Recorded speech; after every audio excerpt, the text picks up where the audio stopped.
स्वराज मराठीमध्ये आपलं स्वागत आहे। सर्वसामान्यांचा आवाज, निर्भीड, बेधडक, स्वराज मराठी। नमस्कार, स्वराज्य मराठीमध्ये आपले स्वागत। पाहूया सविस्तर बातमी। उद्धव ठाकरे हा सूर्याजी पिसाळाची औलाद आहे। 2019ला या महाराष्ट्रातल्या जनतेने देवाभावना मुख्यमंत्री होण्याचं बहुमत दिलं होतं आणि तुम्ही अनैसर्गिक अलायन्स केली।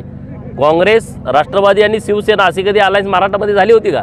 हे सूर्याजी पिसाळाचं काम उद्धव ठाकरेंनी केलेलं आहे। त्यामुळे उद्धव ठाकरे आता पूर्णपणे व्हायबल झालेला माणूस आहे। रोज दिव्याच्या गाड्या मातोश्रीकडं, प्रोटोकॉल, झेड+ सुरक्षा सगळं गेलं ना, काय राहिलं नाही। कोणाची गाडी वाट बघत बसली, कोण येतंय का, कोण माझी वेळ घेतंय का, अरे येणार कोण आता, सगळे निघून गेले। उद्धव साहेबांची मानसिकता पूर्णपणे बिघडलेली आहे। तिकडं कोण वेळ पण मागणार आणि तिकडं भेटायला पण कोण येणार। सगळी गर्दी आता भाजपाकडे आहे, सगळी गर्दी आता एकनाथ शिंदे साहेबांच्या शिवसेनेकडे आहे। त्यामुळे आता त्यांचं वैफल्यग्रस्तपणातून केलेलं त्यांनी ते स्टेटमेंट आहे। आगे आगे देखो होता है क्या। अजून राजकारणात निवडणुका खूप, हे बघा, हा उद्धव ठाकरे हा सूर्याजी पिसाळाची औलाद आहे। 2019ला या महाराष्ट्रातल्या जनतेने देवाभावना मुख्यमंत्री होण्याचं बहुमत दिलं होतं आणि तुम्ही अनैसर्गिक अलायन्स केली। काँग्रेस, राष्ट्रवादी आणि शिवसेना अशी कधी अलायन्स महाराष्ट्रामध्ये झाली होती का?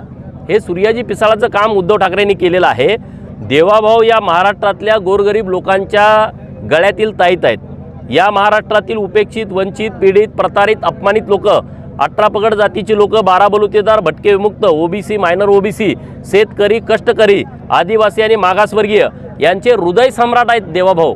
आणि त्यामुळे उद्धव ठाकरे काय बोलला आणि कुठलं स्टेटमेंट केलं याला काडीचं महत्त्व नाही। हे सूर्याजी पिसाळाची औलाद आहे। 2019ला त्यांनी देवाभाऊंचा घात केला। महाराष्ट्रातल्या जनतेने भरघोस मतदान देऊन 237 आमदार महायुतीचे दिले। पुन्हा देवाभाऊ महाराष्ट्राच्या सत्तेमध्ये आले आणि पुन्हा काल आषाढी एकादशीची म्हणजे आजच पाटे, आज पुन्हा एकदा देवाभाऊंच्या उपस्थितीमध्ये पांडुरंगानंच तो दिलेला आशीर्वाद आहे आणि पांडुरंगाची पूजा परत देवाभाऊंच्या उपस्थितीमध्ये आज त्यांच्या हाताने आज झालेली आहे। त्यामुळं उद्धव ठाकरे आता पूर्णपणे व्हायबल झालेला माणूस आहे। रोज दिव्याच्या गाड्या मातोश्रीकडं, प्रोटोकॉल, झेड+ सुरक्षा सगळं गेलं ना, काय राहिलं नाही। कोणाची गाडी वाट बघत बसली, कोण येतंय का, कोण माझी वेळ घेतंय का, अरे येणार कोण आता, सगळे निघून गेले, कुणी येण्यासारखं नाही। आणि माणूस जेव्हा मानसिकदृष्ट्या खच्चीकरण होतो, जेव्हा आता तुम्ही मीडियामध्ये काम करता, रोज तुम्हाला माणसं पाहिजेत। तुम्हाला जर घरात ठेवलं आठवडाभर तर तुम्ही काय कराल सांगा ना। रोज ह्या पार्टीचा माणूस त्या पार्टीचा पुढे जाऊन तुम्ही प्रश्न विचारताय आणि 8 दिवस तुम्हाला घरात ठेवलं तर तुमची मानसिकता बिघडेल। तशा पद्धतीनं उद्धव साहेबांची मानसिकता पूर्णपणे बिघडलेली आहे। तिकडं कोण वेळ पण मागणार आणि तिकडं भेटायला पण कोण येणार। सगळी गर्दी आता भाजपाकडे आहे, सगळी गर्दी आता एकनाथ शिंदे साहेबांच्या शिवसेनेकडे आहे।